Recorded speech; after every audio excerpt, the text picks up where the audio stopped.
یا امریکہ کے بیرونی تعلقات کو یا امریکہ کے اتحادیوں کو دور کرنے کے لیے کسی دشمن کی ضرورت نہیں ہے، چائنا کی یا کسی اور کی، خود ٹرمپ ہی کافی ہے۔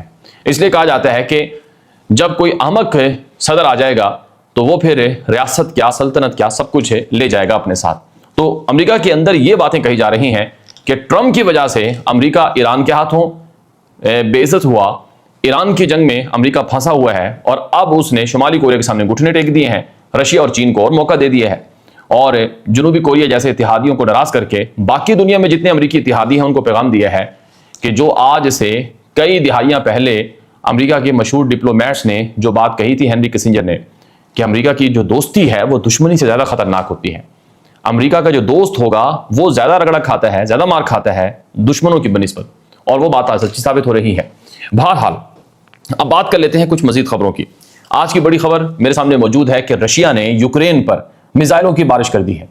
جو میرے سامنے اس وقت کی تازہ ترین معلومات ہیں ان کے مطابق یوکرین کے دارالحکومت کیو پر میزائلوں کی یہ بارش ہوتی ہے، اور 15 سے زائد میزائل مارے گئے ہیں رشیا کی طرف سے یوکرین پر، اور 20 منٹ کے اندر اچانک آنن فانن یہ بیلسٹک میزائل کیو یعنی دارالحکومت جو یوکرین کا ہے اس پر گرے ہیں، اور بے تحاشا نقصان رپورٹ ہو رہا ہے۔ چونکہ ابتدائی معلومات ہے جب میں ویڈیو ریکارڈ کر رہا ہوں اس وقت کی، تو ممکن ہے جب آپ دیکھ رہے ہوں تو مزید چیزیں واضح ہو جائیں۔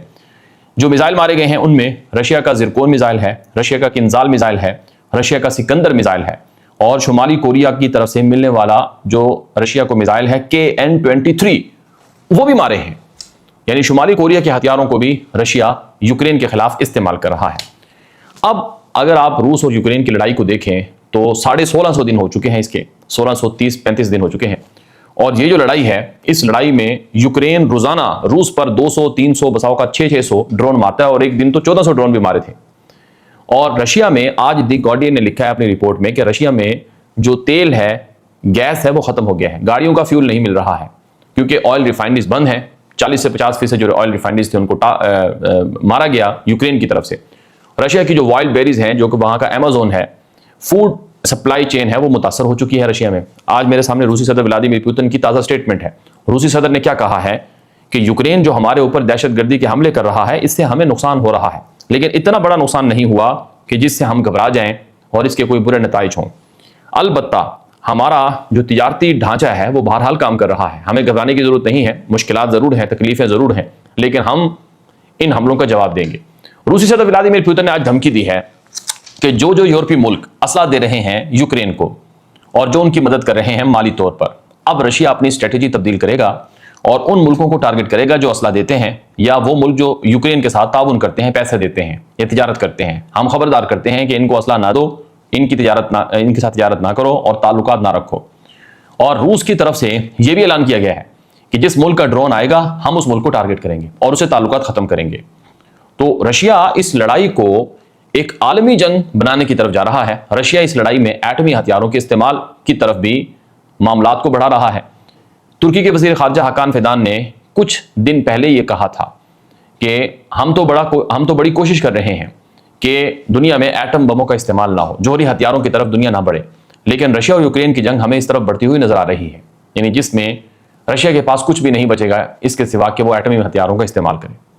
لیکن اب یورپ کے اندر سوالات کھڑے ہو رہے ہیں کہ اتنی 5 سالہ جنگ میں کیا یوکرین کو ہم رشیا کے خلاف جتا سکتے ہیں، یا رشیا کو یوکرین کے اوپر حملوں سے روک سکتے ہیں؟ آج بھی رشیا نے اعلان کیا کہ ہم نے کئی گاؤں اور دیہات یوکرین کے آزاد کرا لیے ہیں، یعنی یوکرین سے قبضہ کر لیے ہیں، چھین لیے ہیں۔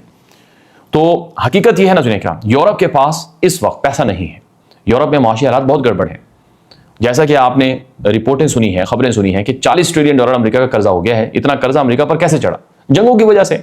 امریکہ نے عراق کی جنگ چھیڑی، $5 ٹریلین وہاں برباد کر دیا۔ افغانستان کی جنگ چھیڑی تو وہاں بھی $5 ٹریلین سے زائد کا برباد کر دیا 20 سالوں میں۔ امریکہ پھر خانہ جنگی مشرق وسطیٰ میں لڑتا رہا اور اس خانہ جنگی میں امریکہ کو $اربوں کا نقصان ہو گیا، بلکہ $1 ٹریلین کا نقصان ہوا۔ آج امریکہ کی حالت یہ ہے کہ اس کے پاس اپنے ملک کو چلانے کے لیے پیسے نہیں ہیں، قرضہ لے رہا ہے، وہ قرضے پہ قرضہ چڑھ رہا ہے، امریکہ پر ڈیفالٹر ہو رہا ہے امریکہ۔ اس حوالے سے ہم نے ایک باقاعدہ ولاگ بنایا ہے، آپ ہمارے دوسرے یوٹیوب چینل GNM TV پر جا کر وہ تفصیلی ولاگ سن بھی سکتے ہیں کہ امریکہ پر کتنا قرضہ ہے اور کیوں ہے، اور اس قرضے سے امریکہ کا حشر کیا ہوگا۔ بہرحال جو اس وقت ایک اور بڑی خبر ہے وہ یوکرین سے ہے کہ یوکرین میں اندرونی بغاوتیں اٹھ پڑی ہے۔ یوکرین کے اندر جو صدر زیلنسکی ہے وہ 2-3 سالوں سے بغیر الیکشن کے صدر ہے، جنگ کا فائدہ اٹھا رہا ہے، اور لوگ اس کے بارے میں کہتے ہیں کہ وہ خود چونکہ یہودی ہے اور وہ خود پہلے ایک ایکٹر تھا تو اس کو صدر بنا دیا، اس کی پالیسیز کی وجہ سے یہ جنگ شروع ہوئی ہے۔ اب یوکرین کی عوام سڑکوں پر نکل آئی ہے اور یوکرینی صدر زیلنسکی نے اپنا سابق وزیر دفاع فیڈروف برطرف کیا تھا، اس برطرف ہونے والے فیڈروف کے حق میں یوکرینی عوام سڑکوں پر نکل آئی ہے۔ یوکرین کی پارلیمنٹ میں نیا جو وزیر دفاع ہے یوکرین کی فوج کا وہ مقرر تو کر دیا گیا ہے، لیکن جو پرانا وزیر دفاع جو 2 ہی مہینے غالباً رہا تھا اس کو جو مستعفی کیا گیا، اس کے خلاف پارلیمنٹ کے باہر ہنگامے فسادات ہوئے ہیں، جھڑپیں بھی ہوئی ہیں اور احتجاج ہوا ہے۔ اب یوکرینی وزیر دفاع جس کو عہدے سے ہٹایا گیا یوکرینی صدر زیلنسکی کی طرف سے، اس نے کہا ہے کہ اگر زیلنسکی کو شوق ہے تو آئے الیکشن کروا لے، صدارتی الیکشن کروائے اور میں بھی آتا ہوں، یوکرینی صدر بھی آ جائے، دیکھتے ہیں کون جیتتا ہے۔ یوکرینی وزیر دفاع جو ہے وہ کافی اگریسو اور کافی جارحانہ تھا رشیا کی جنگ میں، تو اس کے حق میں لوگوں کی رائے زیادہ وہ تھی، تو اب وہ وہاں اندرونی اختلافات بڑھ چکے ہیں۔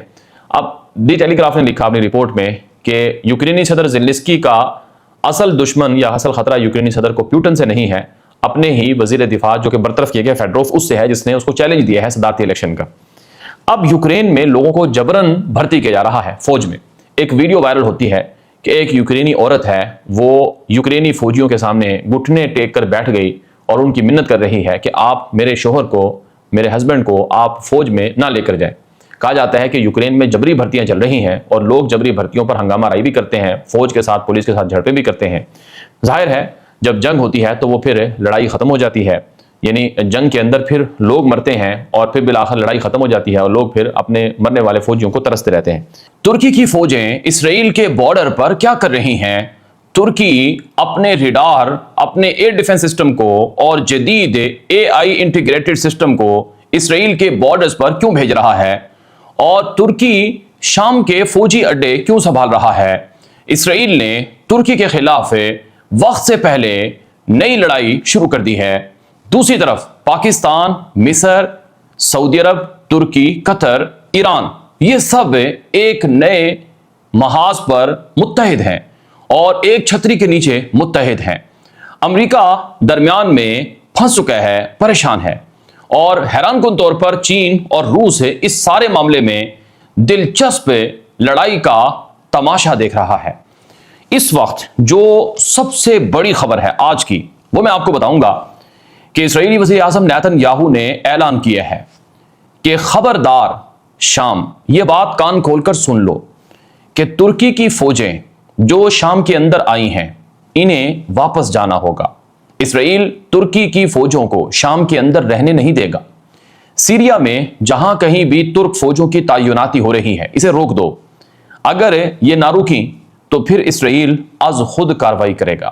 اسرائیل کو پتہ ہے کیا کرنا ہے، اس لیے ہم شام کو واضح کرنا چاہتے ہیں کہ وہ ترک فوجوں کو نکال دے۔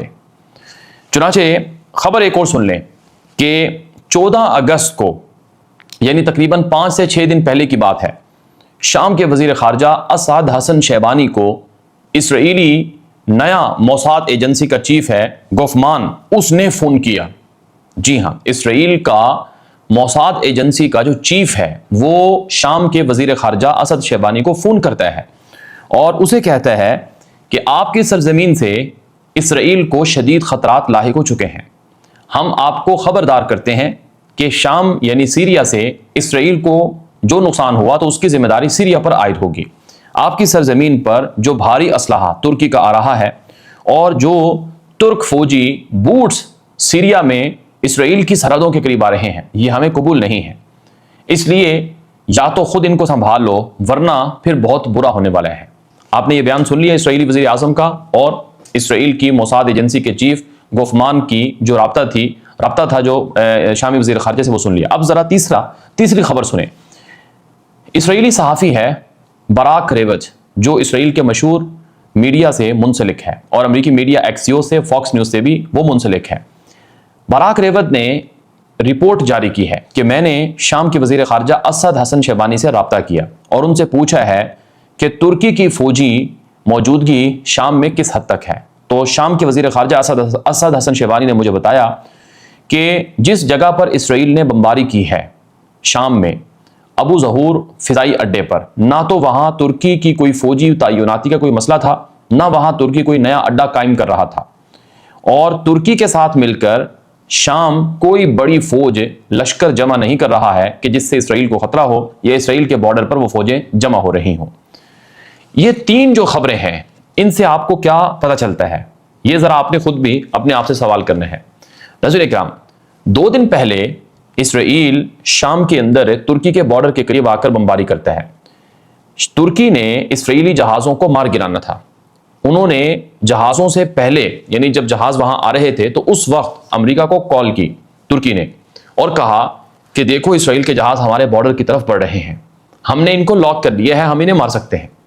لیکن امریکہ نے دباؤ ڈالا کہ آپ ان جہازوں کو مت گرائیں، ہم اسرائیل کو روکیں گے۔ لیکن اس کے باوجود اسرائیل نے ترکی کے بارڈر کے قریب شام میں بمباری کر دی۔ اب یہ گویا کہ ترکی کو ایک طرح سے تھریٹ ہے کہ اس کی سرحد کے قریب ہے۔ اب آپ دیکھیں اسرائیل نے شام کا 1000 کلومیٹر سے زائد کا علاقہ قبضہ کر رکھا ہے، لبنان کا بھی 1000 مربع کلومیٹر علاقہ قبضہ کر رکھا ہے۔ اسرائیل کہتا ہے کہ یہ ہمارے لیے بفر زون ہے، سیکیورٹی بفر زون ہے، یعنی اس علاقے میں نہ سیریا اپنی فوج کھڑی کر سکتا ہے نہ ہی کوئی ایکٹیویٹی کر سکتا ہے۔ جب 1000 کلومیٹر تک کے دوسرے ملک کی زمین کو اسرائیل سیکیورٹی بفر زون کہتا ہے تو یہاں تو ترکی کا 70 کلومیٹر کا فاصلہ تھا سیریا کے اس جگہ مقام سے، تو کیا وہ ترکی کے بفر زون پر بمباری نہیں ہوئی ہے؟ تو اب ترکی اس معاملے پر بہت زیادہ اشتعال میں ہے، اور ترکی کہتا ہے امریکہ کو کہ ہم نے بدلہ لینا ہے، ہم خاموش نہیں بیٹھیں گے، ہم کچھ کریں گے۔ اور یہ آخری وارننگ ہے، یہاں سے اسرائیل دھمکی دے رہا ہے ترکی کو کہ تمہاری فوجوں کو شام سے نکالیں گے، اور وہاں سے ترکی کہہ رہا ہے کہ ہم اسرائیل کو مزہ چکھائیں گے۔ اب اسی تناظر میں آج کی بڑی خبر ایک اور میں آپ کو بتانے لگا ہوں کہ پاکستان کے وزیر خارجہ اسحاق ڈار سے ترک وزیر خارجہ حاکان فیدان نے فون پر رابطہ کیا ہے، اور اس ملاقات میں جو فون پر رابطہ ہوا اس میں اسرائیل کی ترکی کے قریب شام میں جو بمباری ہے اس پر تفصیلی بات ہوئی۔ پاکستان نے کھل کر کہا کہ ترکی مت گھبراؤ، ہم آپ کے ساتھ ہیں، ہم نے اسرائیل کے ساتھ پہلے بھی لڑائی لڑی ہوئی ہے اور اسرائیلی جہازوں کو گرانے کا تجربہ ہمارے پاس موجود ہے، آپ بے فکر ہو جائیں، ہم آپ کے ساتھ ہیں۔ اس کے علاوہ پاکستان نے جو ایران کے ساتھ ٹینشن ہے اس پر بھی ترکی کی مدد مانگی۔ ترک وزیر خارجہ حاکان فیدان نے پاکستانی وزیر خارجہ کو انوائٹ کیا کہ استنبول میں جو مکہ معاہدہ ہوا تھا اس کا پہلا اجلاس، مکہ اتحاد کا پہلا اجلاس استنبول میں ہونا ہے، اس میں پاکستان شرکت کرے۔ تو 4 ملکوں کی میٹنگ ہو رہی ہے ترکی میں، جس میں پاکستان ہے، ترکی ہے، مصر ہے، سعودی عرب ہے۔ یہ ابتدائی طور پر جمع ہوں گے استنبول میں، اور اسرائیل جو سیریا میں کر رہا ہے، جو لبنان میں کر رہا ہے، جو غزہ ویسٹ بینک میں کر رہا ہے، یا جو ایران کے ساتھ کر رہا ہے، اور جو ان کے مستقبل کے پلانز ہیں، منصوبے ہیں، اس پر بات چیت ہوگی، جیسا کہ ترک ذرائع ابلاغ میں یہ چیزیں نشر ہوئی ہیں۔ دوسری طرف آج کی ایک اور خبر سن لیں کہ شام کے وزیر خارجہ اسعد حسن شیبانی پاکستان کے پہلے دورے پر پہنچے ہیں۔ جی ہاں، سیریا کے فورن منسٹر پاکستان کے وزٹ پر آئے ہیں، اور یہ ان کا پہلا دورہ پاکستان ہے۔ سیریا پاکستان سے کیا چاہتا ہے؟ دراصل شام نیا آزاد ہونے والا ملک ہے، یعنی وہاں حالات نئی حکومت کے بعد نئے سرے سے ڈیولپ ہو رہے ہیں۔ تو سیریا نے ترکی سے فوج لی ہے، اسلحہ لیا ہے، فوجی پائلٹس، کمانڈوز، نیوی، بحریہ، ہر طرح سے ٹریننگ، مدد، سب کچھ لیا ہے ترکی سے سیریا نے۔ اب سیریا مسلمانوں کا ایک اور بڑا ملک یعنی پاکستان، جس کے پاس اسلحہ ہے، جس کے پاس ایک پورا جنگوں کا تجربہ ہے، اس سے مدد لے رہا ہے۔ رپورٹس بتاتی ہیں کہ ترکی کی طرح سیریا پاکستان سے بھی فوجی کیڈٹس ٹرین یا تربیت کروانا چاہتا ہے، اور وہ پہلے بھی ہوتے تھے، اور اسی طرح سے پاکستان کے جو پاکستان کے پاس جو جدید ویپنز ہیں، جو فوجی اسلحہ ہے، وہ خریدنا چاہتا ہے، اور پاکستان کو انوائٹ کرنا چاہتا ہے کہ آپ بھی ترکی کی طرح سیریا میں اپنے فوجی اڈے بنا سکتے ہیں۔ اگر آپ پاکستان کے کردار کو دیکھیں تو پاکستان اس وقت مڈل ایسٹ کا امریکہ کے بعد مین ڈیفنس ایلائی بن چکا ہے، اتحادی بن چکا ہے۔ کیا مطلب ہے؟ امریکہ اپنی فوجیں ختم کر رہا ہے مڈل ایسٹ سے۔ میں نے آپ کو پچھلے ویلاگز میں بتایا تھا، واشنگٹن پوسٹ کی حوالہ دیا تھا رپورٹ کا، جس میں واشنگٹن پوسٹ نے پچھلے 48 گھنٹے پہلے جو رپورٹ چھاپی ہے اس میں یہ بات لکھی ہے کہ امریکہ ایران کی جنگ کے بعد مڈل ایسٹ کے سارے اڈے بند کرے گا، اپنی فوجیں 50,000 یہاں سے نکال کے لے جائے گا۔ تو اب امریکہ کے بعد مڈل ایسٹ میں کون رہے گا؟ مڈل ایسٹ میں پاکستان کو ڈیفینسو رول مل رہا ہے، ترکی کو ڈیفینسو رول مل رہا ہے۔ یہ جو مکہ الائنس ہے وہ اسی تناظر میں ہوا ہے کہ امریکہ جائے گا، ہم نے اپنی سیکورٹی خود سنبھالنی ہے۔ اب امریکہ نے پاکستان کو، ترکی کو، سعودی عرب کو کہا ہے، آپ کو پتا ہے کل ٹرمپ نے ویلکم کیا کہ میں مکہ اتحاد کو ویلکم کرتا ہوں، میں مبارکباد دیتا ہوں کہ ان ملکوں نے اپنی سیکورٹی خود سنبھال لی ہے۔ امریکہ کو یہاں سے انہوں نے یہ تو نہیں کہا، لیکن بین السطور یہی بات تھی ان کی کہ امریکہ یہاں سے اب جائے گا تو اچھی بات ہے۔ لیکن آج ایک اور بیان ذرا سنیں آپ۔ اسرائیل میں امریکہ کا سفیر ہے مائک حقابی۔ امریکہ کا جو سفیر ہے، ایمبیسڈر ہے اسرائیل میں، اس کا نام ہے مائک حقابی۔ اس نے ٹی وی انٹرویو میں کہا ہے کہ پاکستان، ترکی، سعودی عرب، ان تین کے بیچ جو مکہ الائنس بنا ہے، اس سے امریکہ کو یا اسرائیل کو کوئی خطرہ نہیں ہے۔ یہ ان کا باہمی دفاعی اتحادی معاہدہ ہے، آپس میں دفاعی تعلقات کو مضبوط کرنے کا، اس سے ہمیں کوئی مسئلہ نہیں ہے۔ وہ امریکی سفیر جو اسرائیل کے گیت گاتا ہے، جو کہتا ہے کہ امریکہ صرف اسرائیل کی وجہ سے زندہ ہے، اگر آج اسرائیل نہ ہوتا تو آج امریکہ بھی نہ ہوتا، تو وہ کٹر قسم کا اسرائیل نواز امریکی سفیر وہ کیسے کہہ سکتا ہے کہ یہ پاکستان، ترکی، سعودی عرب کا مکہ اتحاد ہمیں کوئی خطرہ محسوس نہیں اسے ہو رہا ہے، یہ اس سے ہمیں کوئی مسئلہ نہیں ہے۔ ناظرین کرام، اندر سے معاملہ کچھ گڑبڑ ہے۔ وہ کیسے؟ اسرائیلی وزیر اعظم کہتا ہے کہ نیا سنی اتحاد بن رہا ہے، پہلے شیعہ محور تھا، اب سنی محور ہے، ہمیں ان دونوں محور سے، دونوں بلاک سے لڑنا ہے۔ اور اسرائیلی وزیر عمیخائی چکلی کہتا ہے کہ مکہ اتحاد یہ ترکی اور پاکستان اور مصر اور اسرائیل مصر اور سعودی عرب نے سب نے اسرائیل کے خلاف بنایا ہے۔ اسرائیلی میڈیا بھی یہی کہتا ہے، لیکن امریکی سفیر جو کہ کٹر اسرائیل نواز ہے، وہ کیسے یہ بات کہہ سکتا ہے؟ اس کا مطلب ہے وہ جھوٹ بول رہا ہے، اس کا مطلب ہے وہ اس اتحاد کو ڈی گریڈ کرنے کی کوشش کر رہا ہے۔ لیکن یہاں پر کچھ اور چیزیں بھی ہیں جو آپ کو سمجھنی ہیں۔ ایران کے اندر سے لوگ کہہ رہے ہیں کہ یہ جو مکہ اتحاد بنا ہے، یہ ایران کا حربہ تھا جو کامیاب ہوا ہے۔ ایران برسوں سے کہتا آیا کہ عرب ملکوں میں امریکی اڈے ختم ہو جائیں اور باہمی علاقائی تعاون بڑھے اور علاقائی اتحاد بنے۔ ایران نے مکہ اتحاد کو ویلکم بھی کیا اور کہا کہ یہ تو اچھی بات ہے۔ ایرانی وزیر خارجہ کی سٹیٹمنٹ ہے، اور فورن منسٹری کا جو سپوکس پرسن ہے اسماعیل بقائی، اس کی سٹیٹمنٹ ہے، ابراہیم عزیزی پارلیمنٹ کی کمیٹی کا رکن ہے ایران کی پارلیمنٹ کا، اس کا بیان ہے، اور باقیوں کے بیانات ہیں۔ تو اس کا کیا مطلب ہے کہ ایران کہتا ہے کہ ہمیں تو مکہ اتحاد سے مسئلہ نہیں ہے، ہم تو خوش ہیں کہ امریکہ جائے گا اور مسلمان ملک آپس میں متحد ہوں گے، یہاں تک کہ بعض رپورٹوں میں تو مکہ اتحاد میں ایران بھی شمولیت کی خواہش اظہار کر رہا ہے۔